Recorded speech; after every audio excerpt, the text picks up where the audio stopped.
Hey, salut à tous, c'est Loïc. Ce soir se déroulera au stade Vélodrome le 91e Classico, donc Paris Saint-Germain contre l'Olympique de Marseille. Et à cette occasion, je me suis dit qu'il serait intéressant de vous rappeler l'histoire de cette rivalité, puisqu'elle ne date pas d'hier, et de vous expliquer un petit peu pourquoi ce match est réellement le choc de la Ligue 1 tous les ans.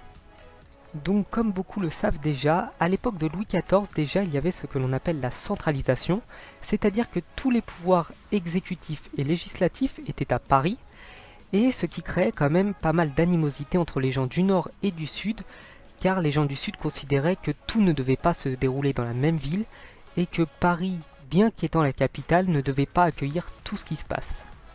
Voici pour le petit point historique, ne vous inquiétez pas, je vais parler de football. Donc on retourne cette fois-ci dans les années 80 avec l'Olympique de Marseille qui était le club numéro 1 de France et qui avait une rivalité certaine avec Saint-Étienne puis avec Bordeaux qui étaient les trois grands clubs de France.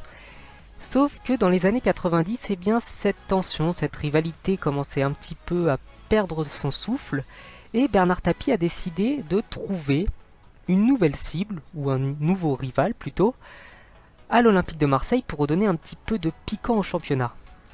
Ainsi, la meilleure cible était le Paris Saint-Germain.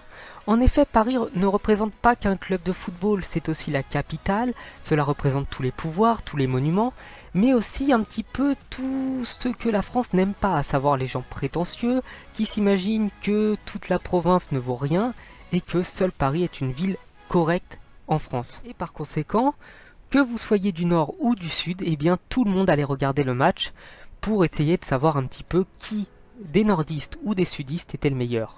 D'ailleurs, ce qui est un point marquant de la rivalité entre le Paris Saint-Germain et l'Olympique de Marseille est l'attribution ou non du titre de champion de France en 1993. Puisque l'Olympique de Marseille avait été déchu de son titre pour avoir truqué un match, et pas qu'un d'ailleurs, eh bien le titre, plutôt que d'être attribué au second, qui était par miracle le Paris Saint-Germain, eh bien n'a pas été attribué. Cela a créé beaucoup de tensions, ou du moins n'a fait que accentuer les tensions qui existaient déjà, et on a vu dans les années 90 une vague de violence qui a malheureusement donné une très mauvaise image à tous les supporters. Bien sûr, cette rivalité a continué à exister pendant de très nombreuses années, jusqu'en 2010, année à laquelle le Paris Saint-Germain a décidé de se passer de ses supporters pour y mettre plutôt des lynx, c'est-à-dire des footix, des mastres, appelez-les comme vous voulez, bref. Le Paris Saint-Germain a donc détruit cette rivalité qui existait, et à notre époque, le Paris Saint-Germain et l'OM, lorsqu'ils se retrouvent, donnent quand même du spectacle, mais malheureusement il n'y a pas trop d'enjeux.